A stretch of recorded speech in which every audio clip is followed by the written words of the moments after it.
សួស្តីបងប្អូននេះជាច្បាងគោដែលខ្ញុំត្រៀមទុកសម្រាប់ខែប្រាំងឥឡូវស៊ីអស់សល់ប៉ុណ្ណេះហើយច្បាងច្រើនធំ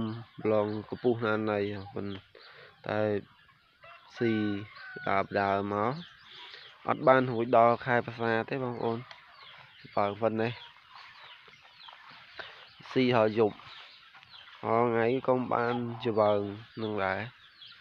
បានច្បាងយប់ឡើងឲ្យស៊ីឥឡូវនេះអត់តាន់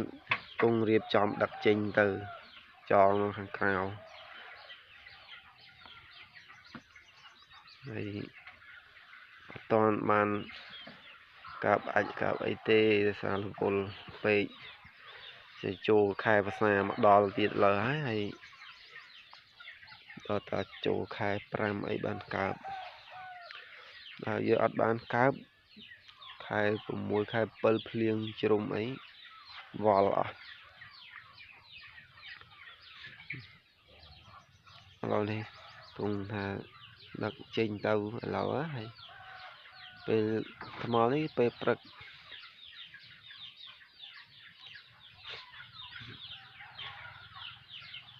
បើងនេះស៊ីបើងនេះបើងស្រូវខ្លួនឯងផងហើយនឹងបើងដឹកថែមផងបានស៊ីបានបើតែបើងខ្លួនឯងមកក៏អត់គ្រប់ដែរនេះគេចេញមក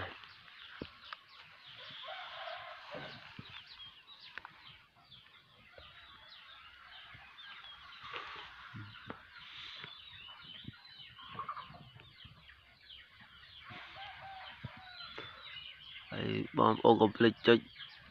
Subscribe Channel ម្នាក់មួយផង Like Share វីដេអូចេញមកឈ្មោះលឺបើងឯងណោះទុយ3ទៀតអត់ឃើញចេញ3នោះដល់តាវានេះមកចេញមកដល់យើងចូលទៅដេញមេចេញអស់មិនមកដែរ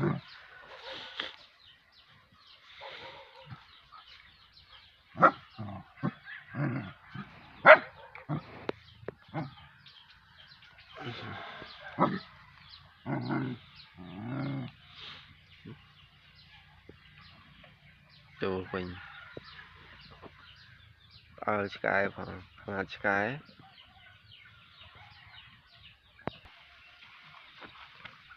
បងប្អូន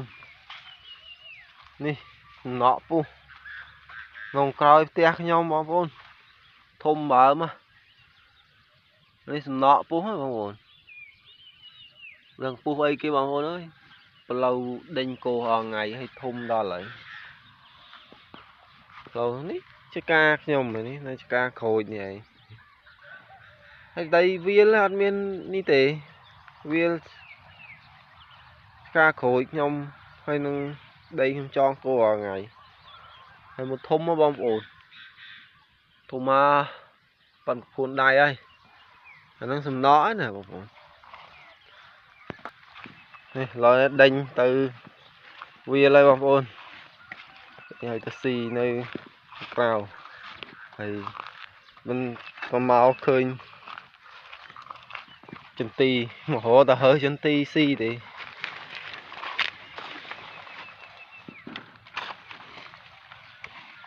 វាហត់ហោតាស៊ីចន្ទីអរគុណច្រើន